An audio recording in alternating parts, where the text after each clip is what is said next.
তিনি সূরা নূহের মধ্যে আল্লাহ পাক বলেছেন, নূহ আলাইহিস সালাম আল্লাহকে বলছেন, রব্বি, হে আমার রব, ইন্নী দাআহার, আমি আমার এই কওমকে প্রতিদিন প্রতি রাত দাওয়াত দিয়েছি। সুবহানাল্লাহ, প্রতিদিন প্রতি রাত। আজকে এসেছি, হয়তো 2-3 মাস পরে আপনাদের এখানে আবার আসতে পারি। প্রতিদিন প্রতি রাত কিন্তু আমি দাওয়াতি কাজ করতে পারছি না, আমরা কেউই করছি না। নূহ আলাইহিস সালাম বলছেন, আমি বিনা আজর, কোনো আজর ছাড়াই, কোনো স্বার্থ ছাড়াই, আল্লাহ, আমি আমার কওমকে দিন রাত দাওয়াত দিয়েছি। ওয়ালাম ইয়াজিদহুম দুআই ইল্লা ফিরারা, যখনই দাওয়াত দিয়েছি আমার দাওয়াত শুনে তারা খালি পৃষ্ঠ প্রদর্শন করেছে। কেউ মাথা ঢেকে ফেলেছে, কেউ মুখ কান বন্ধ করেছে, হ্যাঁ, কেউ আমাকে পাগল বলেছে, মজনুন বলেছে। এমনকি তিনি যখন নৌকা বানাচ্ছেন আল্লাহ পাকের আদেশে, মানুষ পাশ দিয়ে হেঁটে যায় আর টিটকারি করে, কবে মরুভূমিতে নৌকা চলবে নূহ, তোমার এই নৌকা মরুভূমিতে চলবে কবে? মানুষ টিটকারি মারে। তো এখনও দেখবেন স্ক্যাটোলজিক্যাল কথা বললে, আখিরুজ্জামানে কথা বলে অনেকেই মজা নেয়। কবে আসবে ক্যাশলেস সোসাইটি? বললাম তো চলে আসছে। কবে আসবে মালহামা? বলছি চলে আসবে। কবে আসবে বড় বড় ভূমিকম্প? আসছে, সবর করেন। তো নূহ আলাইহিস সালামের জীবন থেকে শিক্ষা আমরা দাওয়াত দিব। আমরা ফার্স্ট অফ অল জ্ঞান অর্জন করব, ক্লাসিক্যাল সিলেবাস পড়াশোনা করব, ওলামায়ে কেরামের সাথে সোহবত রাখবো এবং দাওয়াতি কাজ করবো ইনশাআল্লাহ। এবং এখানে আমরা মধ্যমপন্থী থাকবো, নট চরমপন্থা, নট শৈথিল্যতাবাদ। নূহ আলাইহিস সালামের জীবন থেকে আরও দাওয়াত, দিন রাত দাওয়াতের মেহনত করা, দিন রাত দাওয়াতের মেহনত করা। আল্লাহ পাক আমাকে আপনাদের সবাইকে তৌফিক দান করুন। কতদিন? 950 বছর। কত বছর? 950 বছর। পুরো আব্বাসীয় খেলাফত ছিল 509 বছর কি 10 বছর মেবি। পুরো আব্বাসীয় খেলাফত 510 বছরের মতো। উমাইয়াদের ছিল 93 ইয়ার্স। আমাদের নবী সাল্লাল্লাহু আলাইহি ওয়াসাল্লামের দাওয়াতের মিশন বয়স ছিল 23 বছর। 950 বছর দাওয়াত দেওয়ার পর তাফসীরের কিতাবে এসেছে 40 or 80 ফ্যামিলিজ, এই 40 বা 80টা ফ্যামিলি ইসলাম কবুল করেছে। তার মানে এখানে শিক্ষা, এক্সট্রাঅর্ডিনারি মুসলিম হতে হলে দাওয়াতের মেহনতে হতাশ হওয়া যাবে না, লেগে থাকতে হবে, লম্বা সময় ধরে দাওয়াত দিতে হবে। আল্লাহ পাক আমাকে আপনাদের সবাইকে লম্বা সময় ধরে বিশ্বে দাওয়াতি কাজ করার তৌফিক দান করুন। আর সামনে যাই। নিজের ছেলে ইসলাম কবুল করে নাই নূহ আলাইহিস সালামের, নিজের স্ত্রী ইসলাম কবুল করে নাই। তার মানে আমাদের ফ্যামিলিগুলো এমন হতে পারে যে ফ্যামিলি নিজের ছেলে কথা শুনছে না, নিজের স্ত্রী কথা শুনছে না। পরোয়া করতে হবে না, তাদের পরোয়া করতে হবে না, শুধু দাওয়াত দিতে হবে। সেই অবস্থা লূত আলাইহিস সালামেরও, তারও স্ত্রী ইসলাম কবুল করছে না। আল্লাহ পাক তাদেরকে ধ্বংস করেছেন। নূহ আলাইহিস সালাম লূত আলাইহিস সালামকে উদ্ধার করেছেন। এখানে আমরা আমাদের দিনী বোনদেরকে রিকোয়েস্ট করব, আপনারা সবাই আপনাদের ফ্যামিলিতে খাদিজা রাদিয়াল্লাহু আনহা, আয়েশা রাদিয়াল্লাহু আনহা রোল প্লে করেন। নূহ আলাইহিস সালাম আর লূত আলাইহিস সালামের স্ত্রী রোল প্লে করবেন না। আনফর্চুনেটলি এখনকার যে বিজি সিটিসগুলো, মানে যেগুলো আমরা বলি বস্তুবাদী শহরগুলো, ফ্যামিলিগুলো দিন দিন ক্রাশ করছে। সম্পর্কের টানাপোড়া, বিচ্ছেদ, ডিভোর্সড, আকীদা আদর্শের মিল নাই। স্বামী ইসলাম প্র্যাকটিস করলে স্ত্রীর সমস্যা, স্ত্রী প্র্যাকটিস করলে স্বামীর সমস্যা।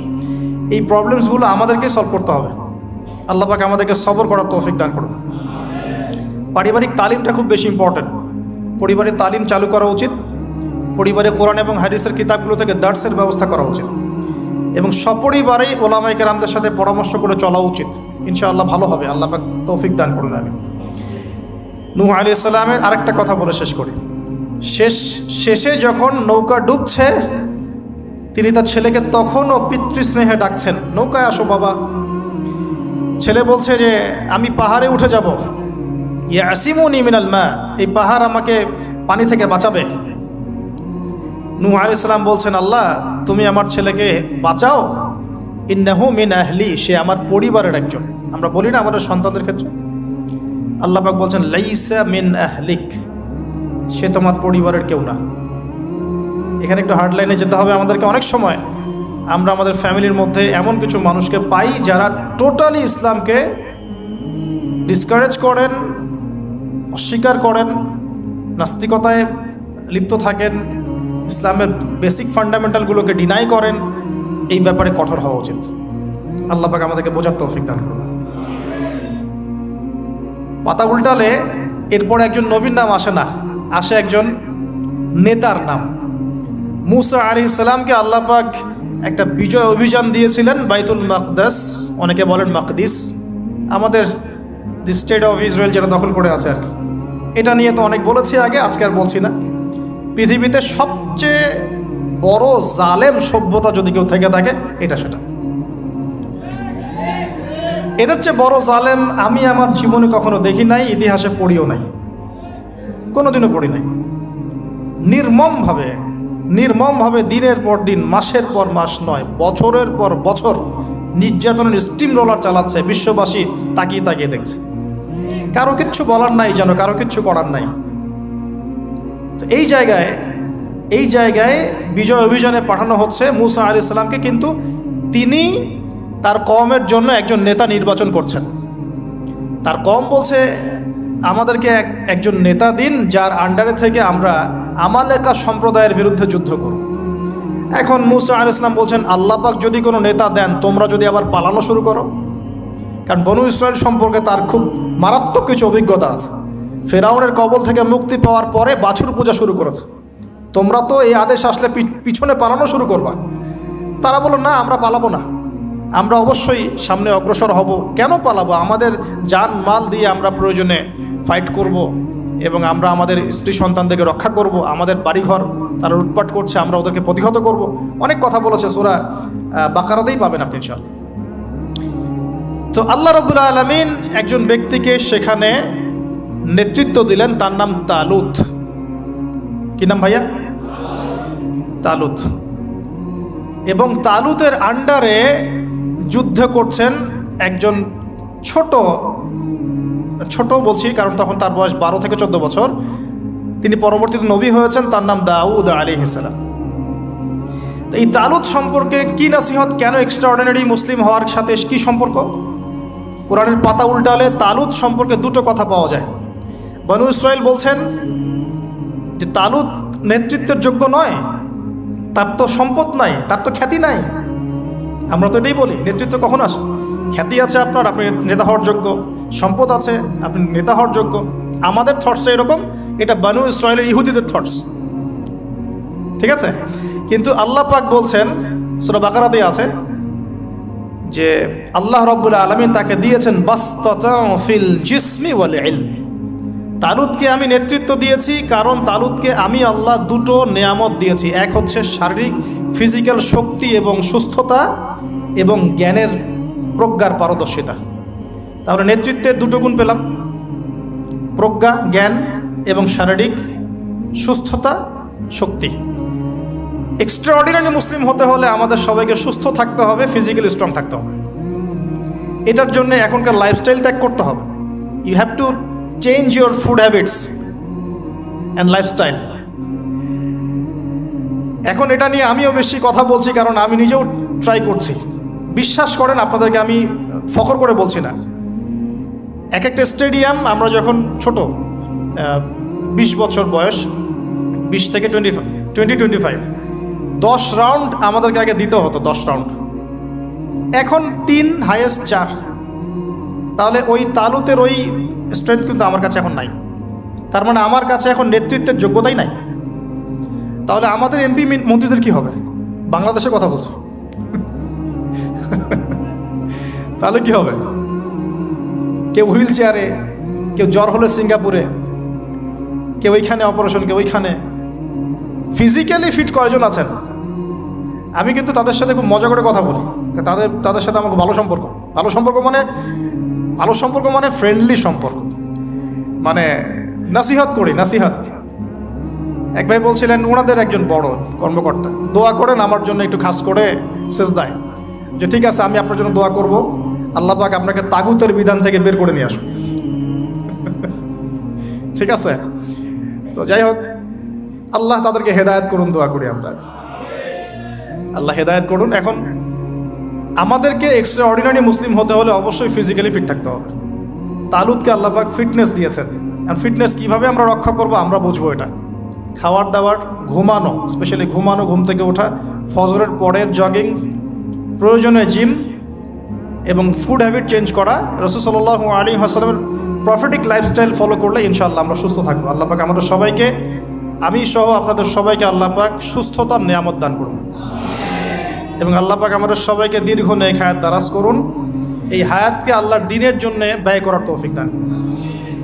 আরেকটা হচ্ছে ইলম, আবারও জ্ঞানের কথা আসলো। তালুতকে আমি জ্ঞান দিয়েছি। ইউতাল হিকমা, আল্লাহ পাক বলছেন যে ওয়ামা ইউতাল হিকমাতা ফাকাদ উতিয়া খায়রান কাসীরা, যাকে প্রজ্ঞা দেয়া হয়েছে তাকে প্রচুর প্রচুর প্রচুর কল্যাণ দেওয়া হয়েছে। সুবহানাল্লাহ। পাতা উল্টাই সামনে যাই, এক্সট্রাঅর্ডিনারি মুসলিম ছিলেন আরেকজন, তার নাম হচ্ছেন দাউদ আলাইহিস সালাম, যিনি তালুতের বাহিনীতে যুদ্ধ করছেন। আমালেকা সম্প্রদায়ের মধ্যে অনেক বিশাল দেহি কিছু মানুষ ছিলেন, তার মধ্যে একজনের নাম জালুত। ওই জালুত নাকি একাই 100 জনের সাথে লড়াই করতে পারত। তো তালুত যখন নদী পার হচ্ছে তখন বলেছিল যে কেউ পানি খাবে না, শুধুমাত্র 1 ঢোক পানি খেতে পারবে। যে ব্যক্তি পানি খাবে ফালে ইসামিননি, সে আমার কিন্তু অন্তর্ভুক্ত হতে পারবে না। তাফসিরে আসছে মাত্র 313 জন সৈন্য পানি না খেয়ে থাকতে পেরেছে। ওই যে বদরে 313 জন, ঠিক তালুতের যুদ্ধেও 313 জন। এটা অনেকে জানে না, বদর যুদ্ধ হয়েছে 313 জন সাহাবী, তালুতের সাথেও ছিল মাত্র 313 জন। আর এদিকে আমালেকা সম্প্রদায়ের বিশাল বাহিনী। এখন আমালেকা সম্প্রদায়ের মধ্যে এক যোদ্ধা আছে, তার নাম জালুত, যে একাই 100 জনের সাথে লড়াই করতে পারে। আল্লাহ রাব্বুল আলামিন তার সাথে মোবারাজার জন্য দাউদ আলাইহিস সালামকে আদেশ করছেন। দাউদ আলাইহিস সালামের বয়স তখন 14 বছর। বলা হচ্ছে তাফসীরের কিতাবে, দাউদ আলাইহিস সালাম দূর থেকে একটা গুলতি বলি আমরা, বাটুল গুলতি টাইপের, এগুলো নিক্ষেপ করে এটা সরাসরি তার এই 2 চোখের মাঝখানে গিয়ে লাগিয়েতেই তার ইন্তেকাল হয়ে গেছে, মৃত্যু হয়ে গেছে। জালুত শেষ। এটা দেখে আমালেকা সম্প্রদায় পিছনে পালানো শুরু করেছে। 313 জন নিয়ে এই মুসা আলাইহিস সালামের নেতৃত্বে, তালুতের নেতৃত্বে এই বাহিনী বাইতুল মাকদিস বিজয় করেছিল। এই বাইতুল মাকদিসের হিস্ট্রি অনেক অনেক প্রাচীন। এরা তো এখানকার নতুন আবর্জনা, এরা এখানকার নতুন নব্য আবর্জনা, কারণ এর হিস্ট্রি অনেক লম্বা, অনেক লম্বা। এর হিস্ট্রি এত লম্বা যেটা নিয়ে একটা কিতাবই লেখা যায়, যে জেরুজালেমের হিস্ট্রি, এই ইতিহাস পড়ে দেখেন। তো যাই হোক, এখন দাউদ আলাইহিস সালাম থেকে আমাদের কি শিক্ষা আছে একটু দেখি। এক্সট্রাঅর্ডিনারি মুসলিম হতে হলে কি করতে হবে? দাউদ আলাইহিস সালাম সম্পর্কে আল্লাহ রাব্বুল আলামিন 2টো কথা বলেছেন। এক, আল্লাহ রাব্বুল আলামিনের কাছে দাউদ আলাইহিস সালামের নামাজ অনেক অনেক বেশি পছন্দের ছিল এবং আল্লাহ রাব্বুল আলামিন দাউদ আলাইহিস সালামের রোজাটা অনেক বেশি পছন্দ করতেন। আমরা কি জানি তিনি কেমন করে রোজা রাখতেন? একদিন রোজা রাখতেন, পরের দিন রাখতেন না, তারপরে আবার রাখতেন, তারপর রাখতেন না, তারপর আবার রাখতেন, তারপর রাখতেন না। এইভাবে তিনি সারা বছর রোজা রাখতেন। সুবহানাল্লাহ। এবং রাতের বেলা এত চমৎকার করে জাবুর তেলাওয়াত করতেন আর নামাজে দাঁড়িয়ে থাকতেন, তার এই জাবুরের তেলাওয়াত শুনতে পাখি, অনেক তাফসির আসছে পাখি, মাছ, অন্য প্রাণী, তারা এসে চুপ করে বসে তার তেলাওয়াত শুনত। এগুলো কোনো গাল গল্প নয়। বিশ্বাস করেন আল্লাহ পাকের এই পৃথিবীতে যত মাখলুক আছে সবাই আল্লাহর ইবাদত করে, সবাই। আল্লাহ পাক তো আমার নামাজের মুখাপেক্ষী নন। আসমান নামাজ পড়ছে, জমিন নামাজ পড়ছে, চন্দ্র সূর্য নামাজ পড়ছে, পাহাড় পর্বত নামাজ পড়ছে। একজন সুফি পীর সাহেবের সাথে সাক্ষাৎ হয়েছিল, তিনি বলেছেন যে আমাদের বডির মধ্যে যে কীটপতঙ্গগুলো থাকে সেগুলো তাসবিহ পাঠ করে। তো আল্লাহ পাক তো আমার নামাজের মুখাপেক্ষী নন। তো এখান থেকে এক্সট্রাঅর্ডিনারি মুসলিম হতে হলে, আহসান হতে হলে আমাদেরকে নামাজ ঠিক করতে হবে। আল্লাহ পাক আমাদের সবাইকে দাউদ আলাইহিস সালামের মতো সুন্দর করে নামাজ পড়ার তৌফিক দান করুন। আর দাউদ আলাইহিস সালামের এই সুন্নতের উপর আমল কে করেছেন সবচেয়ে বেশি? আমাদের নবী মুহাম্মদ সাল্লাল্লাহু আলাইহি ওয়াসাল্লাম। অ্যাটলিস্ট আমরা তার উম্মত, তার মতো করে নামাজটা তো পড়তে শিখব। বিশ্বাস করেন এখন ম্যাক্সিমাম মসজিদ, আমি এখানকার অবস্থা জানি না, আমি আমার লোকালিটির কথা বলছি, ম্যাক্সিমাম মসজিদ বাইতুল্লাহ থেকে এখন বাইতুল নাস হয়ে গেছে। বুঝতে পারেননি?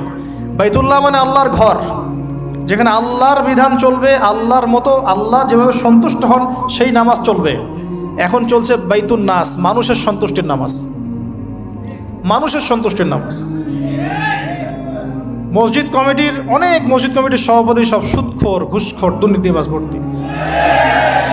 ইমাম সাহেব কিছু বলতেও পারে না, বেচারা কি বলবে, বললেই তো চাকরি শেষ। একদিন এক ইমাম সাহেবের সাথে গল্প হচ্ছিল, তিনি বলছেন যে আমি ভাই প্রথম দিন খুতবা দিয়েছি সুদের উপরে,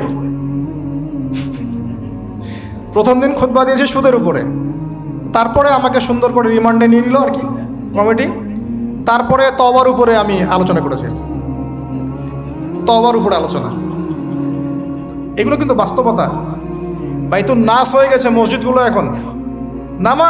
নামাজের কোনো আধ্যাত্মিকতাই পাচ্ছেন না আপনি, মারেফতি নাই। এই যে আমরা দাঁড়িয়ে বলি আউযু বিল্লাহি মিনাশ শাইতানির রাজিম মিন নাফখিহি ওয়া নাফসিহি ওয়া হামজিহি, কত পার্সেন্ট মানুষের অর্থ জানে? আমরা বলি বিসমিল্লাহির রহমানির রহিম, এই বিসমিল্লাহির রহমানির রহিম মানে বিসমিল্লাহ, খালি এতটুকু সিনটা শোনা যায়, বাকি আর কিছু শোনা যায় না।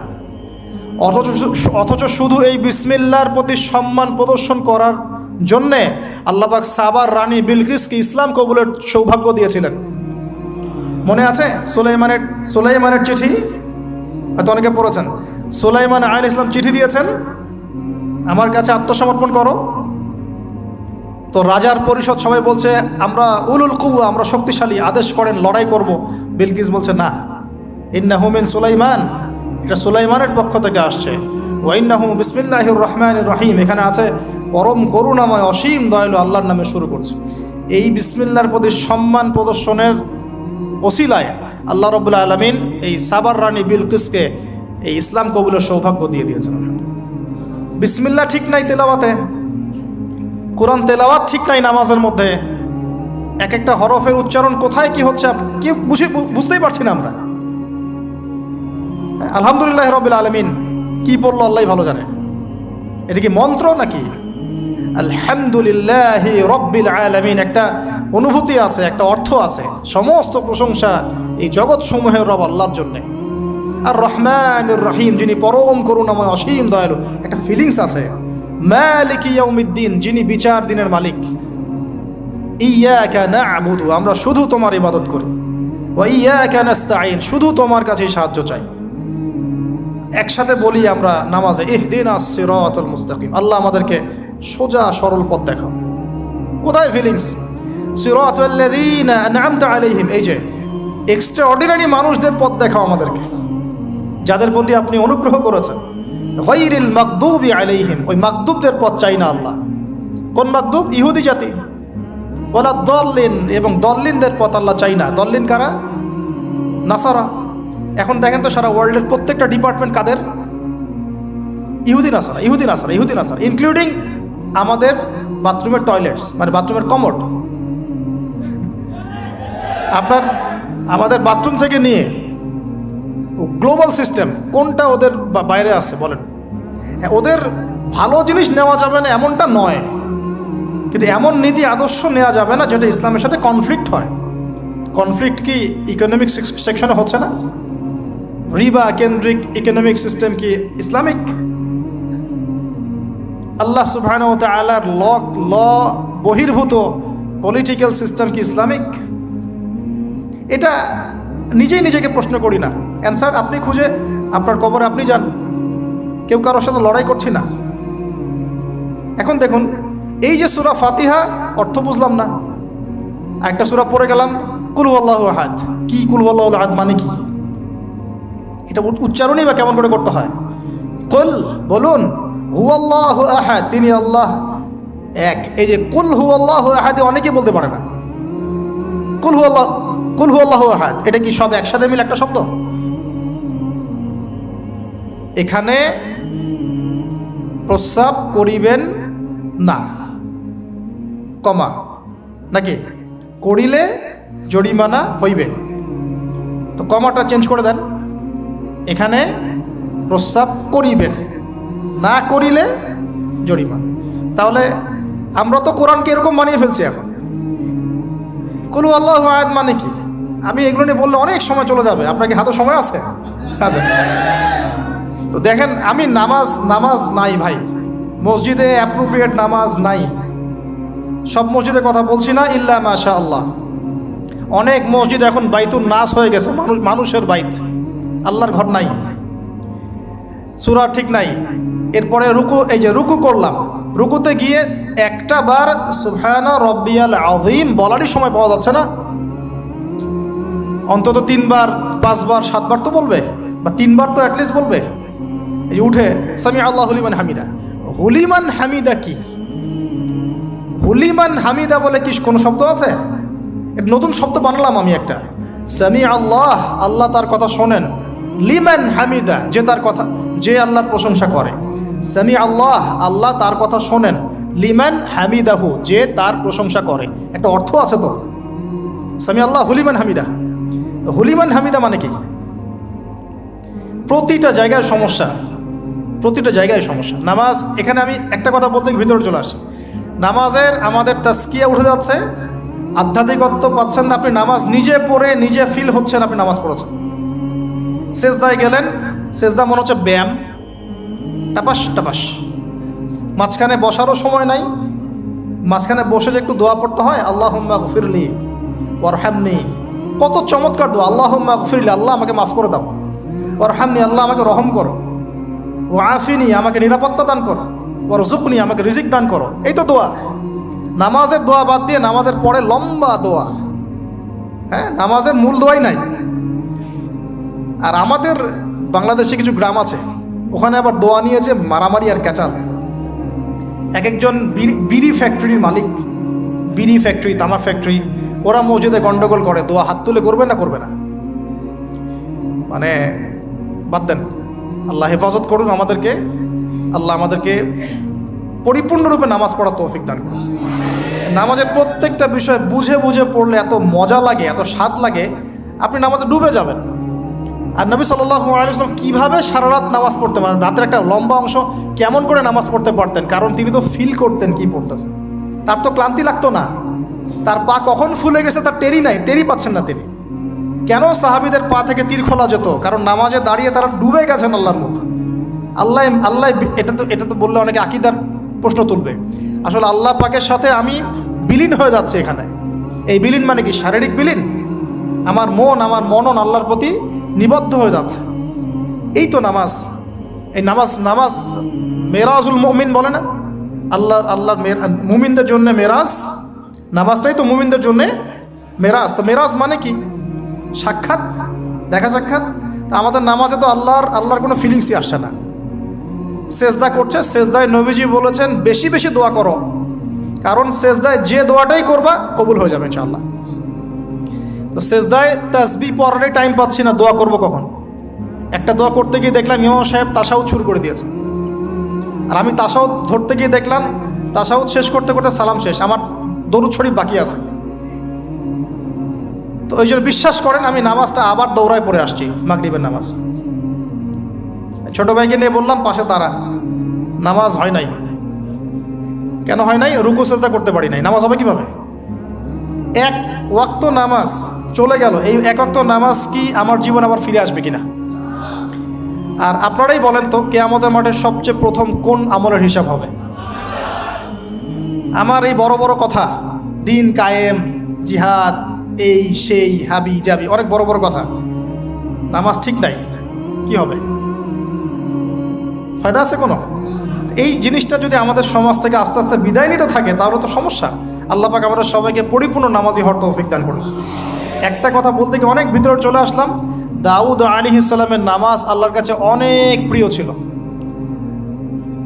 আর তার সওম রোজা আল্লাহর কাছে অনেক প্রিয় ছিল। আমাদের সবাইকে আল্লাহ পাক এই মহামানবের জীবন থেকে নামাজ শেখার তৌফিক দান করুন, রোজা রাখার তৌফিক দান করুন।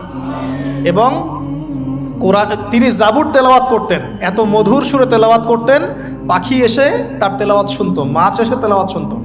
আমাদের তেলাওয়াত তো মাশাআল্লাহ করলে মানুষ বিরক্ত হচ্ছে, আমাদের তেলাওয়াত শুনে মানুষ বিরক্ত হচ্ছে। তো আল্লাহর ওয়াস্তে আমি একটু রিকোয়েস্ট করি সবাইকে, আল্লাহর ওয়াস্তে আপনারা সবাই বিশুদ্ধ করে তার তিলের সাথে কোরআন তেলাওয়াত করা শিখবেন ইনশাআল্লাহ। 1 বছর সময় লাগে লাগুক, 2 বছর লাগে লাগুক, 3 বছর লাগে লাগুক। আমার একজন ওস্তাদি বলতে পারি, টিচার আছেন, যিনি নিজে 7 জনের কাছে কোরআন তেলাওয়াত করা শিখেছেন। তিনি নিজে 7 জন ওস্তাদের কাছে কোরআন তেলাওয়াত করা শিখেছেন। এর কোনো শেষ নাই। চমৎকার করে, সুন্দর করে, মাধুর্যের সাথে কোরআন তেলাওয়াত করা শিখুন। আল্লাহ পাক আমাদের সবাইকে ডেইলি অন্তত 1 পারা করে তেলাওয়াত করার তৌফিক দান করুন।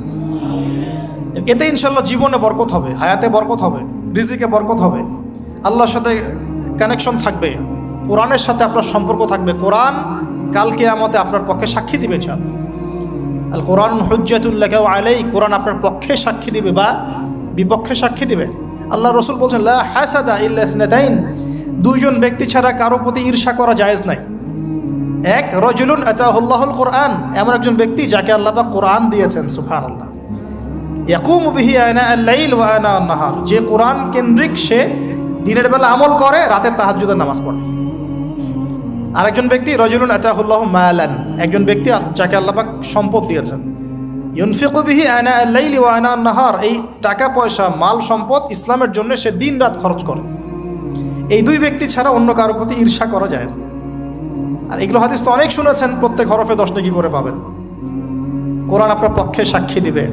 সূরা বাকারা, যে ঘরে তেলাওয়াত করা হয় সূরা বাকারা, শয়তান সেই ঘর থেকে দূর দূর করে পালিয়ে যাবে।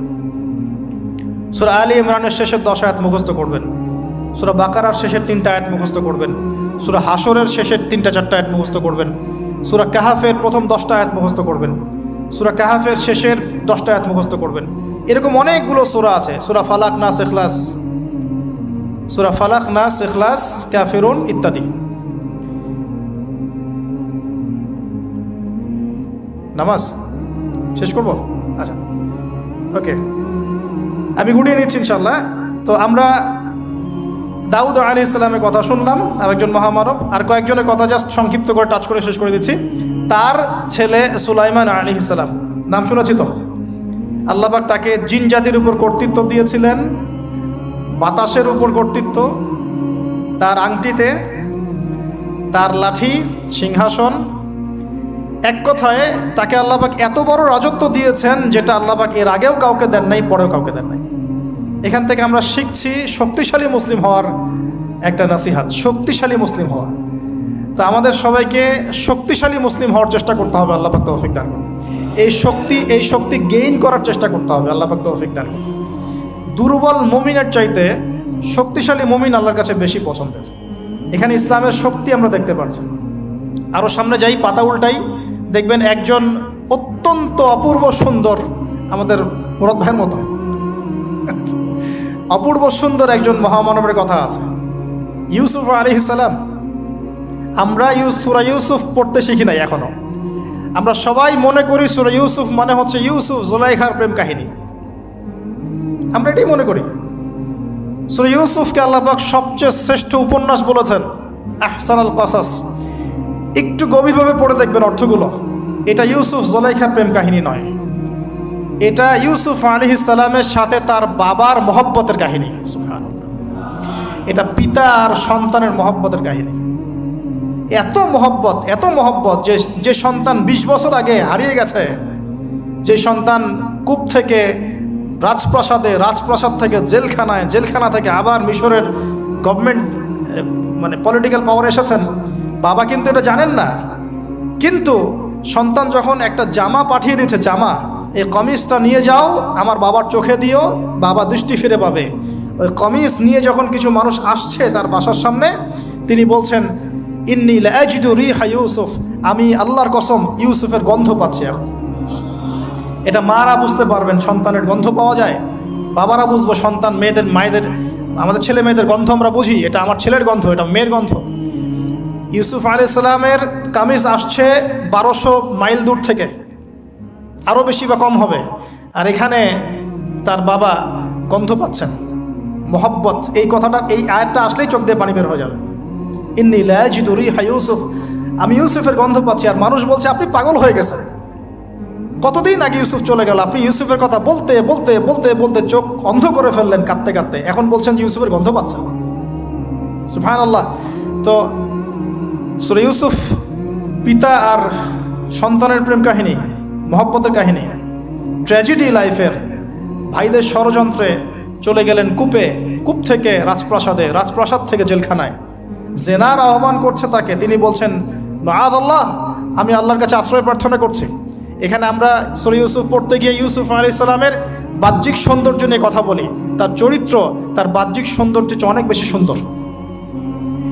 সূরা ইউসুফ আলাইহিস সালামের এই যে জেনা থেকে মুক্ত থাকার শিক্ষা, এটা যদি আমাদের যুব সমাজ নিতে পারে ইনশাআল্লাহ অর্ধেক কাজ হয়ে যাবে ইনশাআল্লাহ। কত পার্সেন্ট যুবক আছে বলেন দেখি, একটু অনেস্টলি বলেন, সূরা ইউসুফ আলাইহিস সালামের মতো এরকম তাকওয়া পরহেজগারিতা জেনা মুক্ত জীবন যেমন করতে পারে। আমরা তো আরো ইচ্ছা করে প্রেম করি, অ্যাফেয়ার করি, রেপ করি, এই করি সেই করি, আর তাকে অফার করা হচ্ছে সম্ভ্রান্ত পরিবারের একজন রাজার স্ত্রী। ক্বালাত হাইতা লাক ক্বালা মাআযাল্লাহ। তাহলে এই মহামানব জীবন থেকে শিক্ষা আছে। আরেকটা বিষয় আছে রুইয়াল হক, এখানে সত্য স্বপ্নের কথা আছে। তাই যারা বেশি পরহেজগার হবেন আপনারা কিন্তু সত্য স্বপ্ন দেখবেন এবং স্বপ্নের সত্যতা ডিনাই করবেন না। শেষ জামানায় মুমিনের স্বপ্ন বেশি বেশি সত্য হবে। যদি সত্য স্বপ্ন দেখেন, ভালো স্বপ্ন দেখেন, প্রিয়জন কোনো প্রিয় মানুষকে বলবেন। যদি দুঃস্বপ্ন দেখেন, খারাপ স্বপ্ন দেখেন, কাউকে বলতে যাবেন না। এখানে পড়লে আপনি দেখবেন কাফেরের স্বপ্ন সত্যি হয়েছে। আরেকটা স্ট্র্যাটেজি আছে সূরা ইউসুফে, এর আগে একটা লেকচারে বলেছিলাম। ইউসুফ আলাইহিস সালাম এমন অর্থনৈতিক পরিকল্পনা গ্রহণ করেছিলেন যার ফলশ্রুতিতে মিশরের লক্ষ লক্ষ মানুষ দুর্ভিক্ষ থেকে বেঁচে গেছে। সুবহানাল্লাহ। তাহলে এখনকার আমাদের পারিবারিক ক্ষেত্রেই হোক, সোশ্যাল বা ওয়ার্ল্ড অ্যাফেয়ার্সই হোক, ওই ইকোনমিক পলিসি যদি লঞ্চ করা যায় ইনশাআল্লাহ তাআলা দেখবেন জনগণ না খেয়ে মরবে না। আর এই কথাটা আমি সবাইকে বোঝাতে পারি, বাংলাদেশের মানুষকে বোঝাতে পারি না। কারণ ইউসুফ আলাইহিস সালাম এখানে 7 বছর মেয়াদি একটা পরিকল্পনা নিয়েছেন। অপচয় করো না, যতটুকুতে কাজ হয়ে যায় এতটুকু ব্যবহার করো, বাকিটা সেভ করো। দুর্ভিক্ষ সামনে আসছে, তখন ইনশাল্লাহ বেঁচে যাবে তোমরা। কে শোনাবে কার কথা? গিয়ে দেখেন এক একটা প্রকল্পের কী অবস্থা।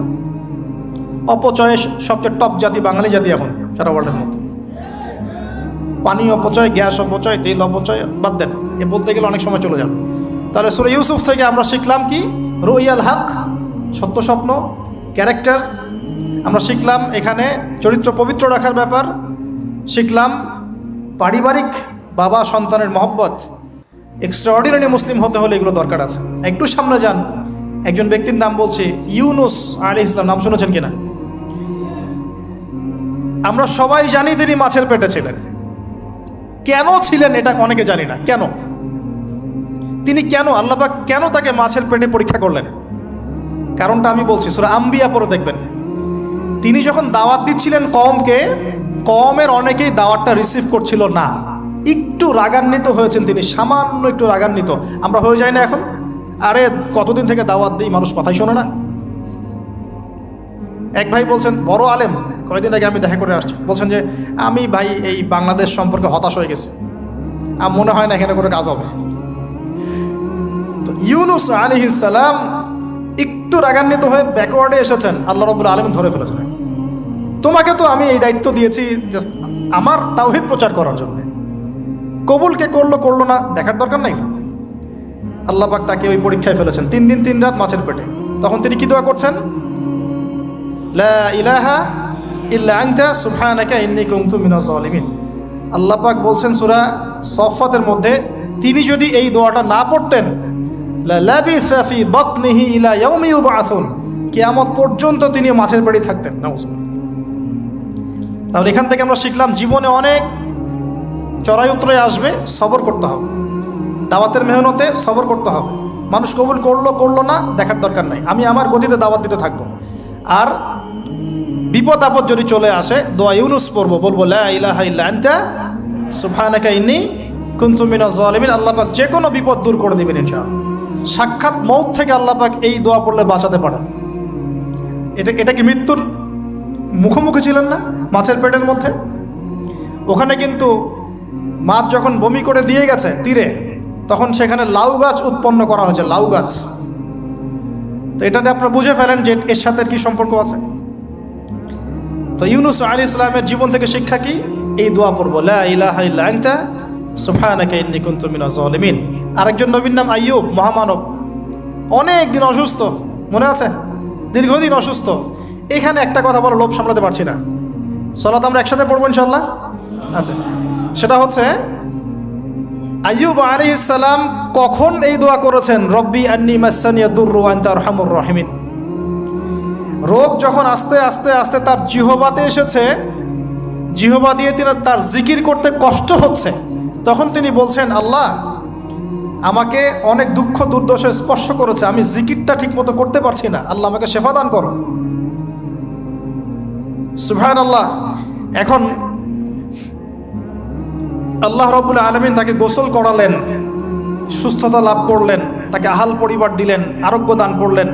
শিক্ষা জীবনে যত বড়ই রোগ ব্যাধি বিপদ আপদ বালা মুসিবত আসুক না কেন, এই দোয়াটা পড়বো, আশাহত হব না, হতাশ হব না, আল্লাহর প্রতি সুধারণা রাখবো, দোয়া করবো রব্বি আন্নী মাসানিয়া দুর ওয়া আনতা আরহামুর রাহিমিন, ইনশাআল্লাহ শেফা হয়ে যাবে। সেই লোভনীয় কথাটা এটা, আইয়ুব আলাইহিস সালামের শরীরে রোগ ছিল, কলবে কি রোগ ছিল? আইয়ুব আলাইহিস সালামের কলবে কি রোগ ছিল? রোগটা দেহে ছিল। এখন 1 মিনিটের জন্য যদি আমরা আমাদের পোশাকটাকে চেঞ্জ করি, দেহটাকে কলবের পোশাক দেই, কলবটাকে দেহের পোশাক দেই, বলেন তো কত % মানুষ সুস্থ থাকবে? কথাটার ভিতরে ঢোকেন। মনে করেন আমাদের 2টা পোশাক, বাইরের দেহের পোশাক, একটা ভিতরের কলবের পোশাক। দেহে আমরা এখন সুস্থ সবাই, তাই তো? এখন এই দেহটাকে আমরা কলবের রূপ দিলাম, কলবটাকে আমরা দেহের রূপ দিলাম। এখন দেখেন তো কত % মানুষ সুস্থ আছে? আমাদের মধ্যে 99% মানুষ অসুস্থ না এখন, বিকজ আমাদের সবারই কলব অসুস্থ। এই কলবের মধ্যে হিংসা আছে, বিদ্বেষ আছে, জেনা আছে, পরকীয়া আছে, লোভ আছে, লালসা আছে, কি নাই? তাহলে বলেন তো আইয়ুব আলাইহিস সালামের এই দোয়া পড়ার সবচেয়ে বেশি হকদার কে? তিনি না আমরা? বুঝতে পারছেন না? ওই দোয়াটার উপর আমল করার সবচেয়ে বড় হকদার কার? কার বেশি প্রয়োজন, আমাদের না তার? ব্যাস, আমরা এখন আমাদের নামাজে দোয়া পড়বো, রব্বি আন্নী মাসানিয়া দুররু ওয়া আনতা আরহামুর রাহিম। আল্লাহ আমাদের কলবে রোগ হয়ে গেছে, আল্লাহ তুমি আমাদের এই রোগ থেকে শেফা দান করো। কারণ কলব শেফা না হলে কোনোদিনও আমাদের আমল কিন্তু কবুল হচ্ছে না। কলবের মধ্যেই সমস্যা থাকলে আমল কবুল হচ্ছে না। আল্লাহ মাফ করুক আমাদেরকে। এখন কলব পরিষ্কারের কয়েকটা টিপস। 1, ডেইলি একবার করে হলেও চিন্তা করতে হবে যে আমরা এই পৃথিবীতে থাকতে আসি নাই, আমাদেরকে যেতে হবে। একবার করে হলেও চিন্তা করতে হবে। 2, ডেইলি 1 পারা কোরআন তেলাওয়াত আপনাকে আল্লাহর দিকে নিয়ে আসবে, কলব পরিষ্কার হবে ইনশাআল্লাহ। ডেইলি জিকির আজগার, হিসনুল মুসলিম বই থেকে ডেইলি জিকির আজগার করবো ইনশাআল্লাহ, কলব পরিষ্কার হবে। আল্লাহওয়ালা মানুষের সাথে দেখা সাক্ষাৎ করবেন, কলব পরিষ্কার হবে। কবরস্থানে গিয়ে কবর জিয়ারত করবেন, কলব পরিষ্কার হবে। অন্যের প্রতি গীবত, বিদ্বেষ, হিংসা, পরশ্রীকাতরতা রাখবেন না, কলব পরিষ্কার হবে ইনশাআল্লাহ। সবচেয়ে বড় কথা, সেজদায় যারা বেশি বেশি দোয়া করতে পারে তাদের অন্তর পরিষ্কার হয়ে যাবে ইনশাআল্লাহ। আল্লাহ পাক আমরা সবাইকে আইয়ুব আলাইহিস সালামের জীবন থেকে শিক্ষা নেওয়ার তৌফিক দান করুন। মুসা ঈসাকে একসাথে বলছে, দুজনকে আল্লাহ পাক কেরামত দিয়েছেন, কেরামত, মহামানব, কেরামত। লাঠি ছুঁড়ে মারছেন, সাপ হয়ে যাচ্ছে। মৃত মানুষের গায়ে আল্লাহর নামে হাত বুলাচ্ছেন, দাঁড়িয়ে যাচ্ছে। অন্ধ ব্যক্তি চোখে হাত বুলাচ্ছেন, তাকিয়ে দেখছে, দৃষ্টিশক্তি ফিরে পাচ্ছে। দুজনকে আল্লাহ পাক কেরামত দিয়েছেন, কেরামত। একজনের সাথে আল্লাহ পাক কথা বলেছেন, আর একজনকে আল্লাহ পাক বিনা পিতায় সৃষ্টি করেছেন, সুবহানাল্লাহ। যাকে আল্লাহ পাক এখন উপরে উঠিয়ে নিয়েছেন, আবারও আসবেন ইনশাআল্লাহ তাআলা। ওই আনফিনিশড জব তার এখনো বাকি আছে। সেটা হলো ওই জেরুজালেম থেকে দিন ইসলামের পতাকাকে বুলন্দ করবেন ইনশাআল্লাহ, এবং সারা বিশ্বে ইসলামী খেলাফা আবারও কায়েম করবেন ঈসা আলাইহিস সালাম ইনশাআল্লাহ। এবং মিথ্যা মাসিহুদ দাজ্জালকে হত্যা করবেন ঈসা আলাইহিস সালাম। তার আগ পর্যন্ত জিউসদের সময়, এর আগ পর্যন্ত ওদের সময় তারা লম্ফ জম্ফ জুলুম নির্যাতন করতে থাকবে। এটাই হবে তাদের শেষ ধ্বংসের পরিণতি। এরপরে তারা কখনোই পৃথিবীর বুকে মাথা তুলে দাঁড়াতে পারবে না ইনশাআল্লাহ। তো তাদের দুজনের জীবনে অনেক শিক্ষা আছে। মুসা আলাইহিস সালাম কে আল্লাহ পাক ফিরআউনের কাছে পাঠিয়েছেন। কোরআনের পাতায় পাতায় মুসা ফিরআউন, মুসা ফিরআউন, মুসা ফিরআউন। আল্লাহ পাকের কি অলৌকিকত্ব, মানে কি নিদর্শন! যেখানে আবু জেহেল সেখানেই মুহাম্মদ, যেখানেই আজার সেখানেই ইব্রাহিম, যেখানে ফিরআউন সেখানেই মুসা। তার এই যুগেও যেখানেই যত বেশি করাপশন, যত বেশি অন্যায় অবিচার, সেখানে তত বড় মুমিনের জন্ম হবে ইনশাআল্লাহ। আল্লাহর পক্ষ থেকে নবুয়ত পাওয়ার পরে তিনি দোয়া করছেন, আল্লাহ আমার এত সাহস নাই, আমার এত সাহস নাই, শক্তি নাই, আল্লাহ আমি দুর্বল। তার মধ্যে একজন মানুষ আমার এক থাপ্পড়ে মারা গেছে ওদের ওখানে, মনে আছে?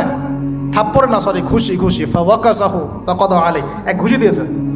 এই যে এক ঘুষি দিয়ে মানুষ মেরেছেন মুসা আলাইহিস সালাম, মানে অ্যাক্সিডেন্টলি, ইচ্ছা করে না। এটা থেকেই ওই যে চাইনিজ মার্শাল আর্ট শুরু হয়েছে, এক ঘুষিতে মানুষ মারা যায়। বিশ্বাস করছে না? এই যে টেকনিক, এক ঘুষিতেও মানুষের মৃত্যু হতে পারে, এমন স্পট আছে মানুষের দেহে। এখান থেকে শিল্প গড়ে উঠেছে, মার্শাল আর্টস গড়ে উঠেছে না? তো মুসা আলাইহিস সালাম বলছেন, আল্লাহ আমার এই সমস্যা। আল্লাহ বলছেন এই দোয়া করো, রব্বিশ রহলি সদরি। আমরা কি দোয়া করবো তাহলে? রব্বিশ রহলি সদরি, আল্লাহ আমার এই কলিজাটা বড় করে দাও। মানে আমার কলিজা বড় করো মানে কি?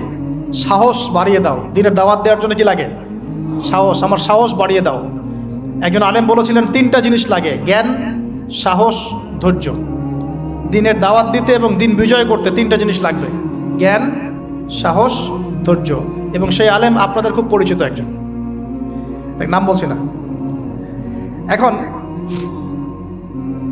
হে আল্লাহ আমার বক্ষকে প্রশস্ত করো, ওয়াসসিরলি আমরি, আমার কাজকে সহজ করে দাও। আমার কাজ সহজ নয়, কাজটা সহজ করে দাও। ওয়াহলুল উকদাতাম মিন লিসানি, আমার জড়তা আছে জিহ্বায়, দূর করে দাও। ইয়াফকাহু কওলি, যাতে করে আমার কথা মানুষ বুঝতে পারে। ডক্টর জাকির নায়েক এই দোয়াটার উপর খুব বেশি আমল করেন। আপনারা কি দেখেছেন না লেকচারে? এই দোয়াটার ব্যাপক ফজিলত আছে। ইনশাআল্লাহ এই দোয়ার উপর যারা আমল করবে, আল্লাহ পাক তাকে প্রশস্ত সদর দিবেন, জ্ঞান দিবেন, সাহস দিবেন। ইনশাআল্লাহ দাওয়াতের ক্ষেত্রে সে মানে না জড়তা মুক্ত কথা বলতে পারবে ইনশাআল্লাহ। এই কাজগুলো আমাদের করা উচিত। সবচেয়ে বড় কথা, তিনি ফেরাউনকে দাওয়াত দিয়েছেন। তাহলে বুঝলাম দাওয়াতের কাজ আস্তে আস্তে আস্তে আস্তে ওই পর্যায়ে পর্যন্ত যেতে হবে কি না? তাহলে এখনকার বিশ্বে কি ফেরাউন নাই? এখনকার বিশ্বে ফেরাউন নাই? অল্প কিছু জায়গা বাদ দিয়ে ম্যাক্সিমামই তো ফেরাউন। অল্প কিছু জায়গা বাদ দিয়ে ম্যাক্সিমামই ফেরাউন, হামান, কারুন, নমরুদ। আর এই কথাটা বলার সৎসাহস থাকা উচিত। কোন দৃষ্টিকোণ থেকে বলা হচ্ছে? বিকজ আল্লাহ পাকের আইন আপনি মানছেন না, আল্লাহ পাকের কোরআন আপনি মানছেন না, নবীর সুন্নত মানছেন না। শেষ করে দেই লাস্ট। উতবা সাহেবা, রাবিয়া, তোমরা ইসলাম কবুল করো। তারা করে নাই বলেই তো বদর হলো। তারপরে সমাজ পরিবর্তন, একটা হাদিস আমাকে প্রেরণা যোগায়, সেটা হলো নবীজি বলছেন, তোমাদের সামনে এমন যুগ আসছে, জামানা সবরিন, কঠিন সবরের জামানা। ওই যে বলেছি অনেক দিন আগে, ঈমান ধরে রাখাটা হাতের মধ্যে আগুন ধরে রাখার মতো হবে। ওই জামানায় যে ব্যক্তি আমার সুন্নতের উপরে, লিল মুতামাসসিক, আমার সুন্নতের উপরে একদম দৃঢ় থাকতে পারবে, আজরুনা খামসিনা শাহীদাম মিনকুম, তোমাদের মধ্যে 50 জন শহীদ সাহাবীর নেকি পাবে। এই জন্য আমরা মাঠে ময়দানে কাজ করছি। করতে করতে করতে করতে যদি কখনো দেখা যায় যে না, আর পসিবল হচ্ছে না, কোনোভাবেই সম্ভব হচ্ছে না, সেক্ষেত্রে এরকম আবিসিনিয়ার মতো জায়গাগুলোতে চলে আসা ছাড়া কোনো অপশন নাই। তো আপনারা তো মাশাআল্লাহ ভালো পরিবেশে আছেন। এই পরিবেশে সাহাবীরা হিজরত করেছিলেন, ঠিক আছে? বাদশা নাজাশী খ্রিস্টান শাসক ছিলেন, মুসলিম ছিলেন না। তারপরেও তিনি তার রাজ্যের মধ্যে ন্যায় বিচার প্রতিষ্ঠা করেছিলেন। আর এখনকার মুসলিমদের কাছে ন্যায় বিচার পাওয়া যাচ্ছে না। আল্লাহ পাক আমাদেরকে হেফাজত করুন।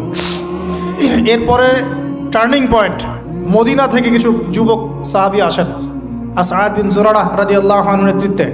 তারপরে তারা ফিরে যান, পরের বছর 12 জনকে নিয়ে আসেন, তারপরের বছর আসেন 75 জনকে নিয়ে।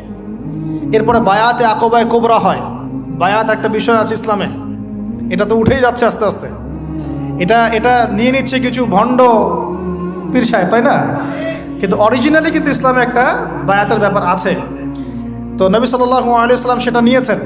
নেয়ার পরে আল্লাহ পাক তাকে আদেশ করেছেন মদিনায় হিজরত করো। তখন তিনি মদিনায় হিজরত করেন। সেখানে গিয়ে মদিনা সনদ করা, মসজিদ নববী নির্মাণ করা, তারপরে ইহুদিদের সাথে চুক্তি করা, একটা রাষ্ট্র যেভাবে ফাংশন করে সব সেখানে হলো। তারপরে সামরিক অভিযান শুরু হলো আস্তে আস্তে। এই করতে করতে কিছু সারিয়া হলো, সারিয়া সাইফিল বাহার, সারিয়া আবুয়া, সারিয়া বুয়াত, এরকম অনেকগুলো সারিয়া হওয়ার পরে এক পর্যায়ে বদর যুদ্ধ হয়েছে। সরাসরি প্রথম বদর হয়নি, কিন্তু বদর যুদ্ধ জয়লাভ, পরে উহুদের যুদ্ধ পরের বছর, এই যুদ্ধের সাময়িক বিপর্যয়, তারপরে খন্দকে বাইন মানে ওরা কিন্তু ফিরে চলে গেল, আমাদের কোনো ক্ষতি করতে পারলো না। তারপরে নবী সাল্লাল্লাহু আলাইহি ওয়াসাল্লাম বলেন, আজকের পর থেকে আমরাই অগ্রগামী হব, ওরা আমাদেরকে আর কিছু করতে পারবে না। এরপরে সামরিক অভিযান বাড়লো, দাওয়াতের মেহনত বাড়লো, আস্তে আস্তে আস্তে আস্তে মাশাআল্লাহ মাত্র 8 বছর 8 বছরের ব্যবধানে নবী সাল্লাল্লাহু আলাইহি ওয়াসাল্লাম প্রায় বিনা যুদ্ধে মক্কা জয় করলেন। কোন মক্কা? যে মক্কা থেকে আমাদেরকে চলে আসতে হয়েছে এক সময়। ইসলাম এভাবে বিজয় লাভ করেছে। আর আমাদের জন্য নবী সাল্লাল্লাহু আলাইহি ওয়াসাল্লামের এই মহামানবের জীবনেই হচ্ছে উসওয়াতুল হাসানা। আমাদের জন্য কিন্তু আগেকার মহামানবরা উসওয়াতুল হাসানা নন, যাদের কথা আমরা আলোচনা করলাম তাদের থেকে আমরা শিক্ষা নিচ্ছি, কিন্তু আমাদের উসওয়াতুল হাসানা হচ্ছেন নবী সাল্লাল্লাহু আলাইহি ওয়াসাল্লাম। তার এই সিরাত, তার এই জীবনী পড়লে আমরা আমাদের ব্যক্তি জীবন, দাওয়াতের জীবন, পারিবারিক জীবন, কখন কি করতে হবে, এই পুরো বিষয়টা আমরা খুব ভালো করে আয়ত্ত করতে পারব। আল্লাহ রাব্বুল আলামিন আমাদের সবাইকে নবী সাল্লাল্লাহু আলাইহি ওয়াসাল্লামের জীবন থেকে শিক্ষা নেওয়ার তৌফিক দান করুন। তিনি উম্মার কল্যাণকামী ছিলেন, আমাদেরকে তিনি ভালোবাসতেন, আমাদের জন্য এত কষ্ট করেছেন, তিনি চলে গেছেন, রেখে গেছেন আমাদের কাছে এই দ্বীন ইসলাম। এটাই আমানত। আমরা ছাড়া এরপরে আর কোনো নবী আসছেন না, আমাদের কাঁধেই দায়িত্ব। অতএব শুধু ওলামায়ে কেরামদের কাঁধে দায়িত্ব নয়, আমাদের সবার কাঁধেই দায়িত্ব। যখন ওলামায়ে কেরামরা দায়িত্ব পালনে অবহেলা করবে, আল্লাহ পাক আপনাদেরকে নিয়ে আসবে এখানে ইনশাআল্লাহ। আল্লাহ পাকের কোনো পরোয়া নাই, কিন্তু আল্লাহ পাকের কোনো পরোয়া নাই। যদি আমরা ওলামায়ে কেরামরা দায়িত্ব পালন না করি, আল্লাহ পাক আপনাদেরকে নিয়ে আসবেন, এই চেয়ারগুলোতে বসাবেন ইনশাআল্লাহ। অতএব এই উম্মর উপর সবার দায়িত্ব আছে। নবী সাল্লাল্লাহু আলাইহি ওয়াসাল্লামের সেই আদর্শ তার পরবর্তীতে বাস্তবায়ন করেছেন আবু বকরের মতো সাহাবী রাদিয়াল্লাহু আনহু, ওমর ইবনে খাত্তাবের মতো সাহাবী, উসমান বিন আফফানের মতো সাহাবী, আলী ইবনে আবি তালেবের মতো সাহাবী। এরপরেও উমাইয়াদের 93 ইয়ার্স, আব্বাসীয়দের প্রায় 500 বছর, উসমানীয় খেলাফত, ফাতেমি খেলাফত, কর্ডোবা ইসলামী খেলাফত, আপনার মামলুকদের শাসন, মুঘলদের শাসন, আফগানদের শাসন হতে হতে হতে হতে এই 1917 সাল পর্যন্ত সারা বিশ্বে এগুলোই চলেছে আলহামদুলিল্লাহ। লাস্ট 100 বছরে মাশাআল্লাহ আমরা আমাদের ট্র্যাক হারিয়ে ফেলেছি। কি করলাম? আমরা ঈমান থেকে সরে আসলাম, তাকওয়া থেকে সরে আসলাম, হারাম খাওয়া শুরু করলাম, জেনা করা শুরু করলাম, দ্বীনি ইলম অর্জনের চেষ্টা করলাম না, পর্দার বিধান কায়েম করলাম না, দাওয়াতের মেহনত করলাম না, ইসলাম প্রতিষ্ঠার কোনো জজবা রাখলাম না, ইত্যাদি করতে করতে আমাদের উপরে তারা চেপে বসে গেল। আজকে এখন পর্যন্ত এই অবস্থাতেই আছে। এখন আমরা কি চাই এই অবস্থাতেই কিয়ামত হোক, নাকি আগামী ইসলামের যে বিজয়গুলো আসবে সেখানে আমরাও কিছু ভূমিকা রাখি? যদি ভূমিকা রাখতে চাই যার যার জায়গা থেকে, এই কয়টা কাজ আমরা একটু করার চেষ্টা করি। আল্লাহ পাক তৌফিক দান করুন। 1, পুরো কোরআনটা পড়বো ইনশাআল্লাহ। 2, হাদিসের কিতাবগুলো মোতাআলা করবো ইনশাআল্লাহ। 3, আমরা যা জানবো ইমিডিয়েট আমল করার চেষ্টা করবো ইনশাআল্লাহ। এই জামানার আবু বকর ওমর হতে হবে আমাদেরকে, দেখেন ওনারা যদি এই জামানায় থাকতেন তাহলে কি ওই ভাষায় কথা বলতেন না এই ভাষায় কথা বলতেন? তো এই জামানার আবু বকর ওমররা হবে স্মার্ট, বিচক্ষণ, মুত্তাকি, পরহেজগার, দ্বীনি ইলম অর্জন করবে, তারা দ্বীনের জন্য ডেডিকেটেড থাকবে।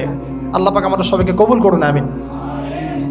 প্রয়োজন 4 নাম্বার, আমাদের আদর্শ পরিবার, পারিবারিক মূল্যবোধে কোনো ছাড় দিব না ইনশাআল্লাহ। 5 নাম্বার, আমাদের সন্তান, যে ছোট ছোট বাচ্চারা যারা আছে, বাচ্চাদেরকে ডিনামাইট করে গড়ে তুলবেন ইনশাআল্লাহ তাআলা।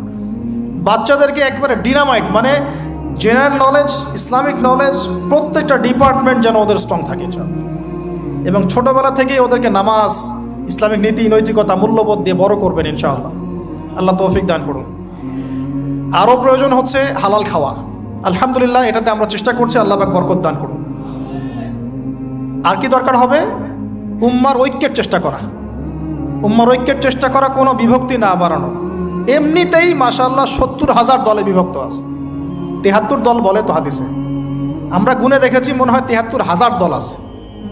যারা বলে আমরা কোনো দলাদলিতেই নাই, ওদের মধ্যেও 5টা দল হয়ে গেছে। ওটা হচ্ছে সহি ক একটা, সহি খ একটা সহি গ, একটা সহি খ, এখানে আবার বিভিন্নভাবে ফেরকাবাজি শুরু হয়েছে।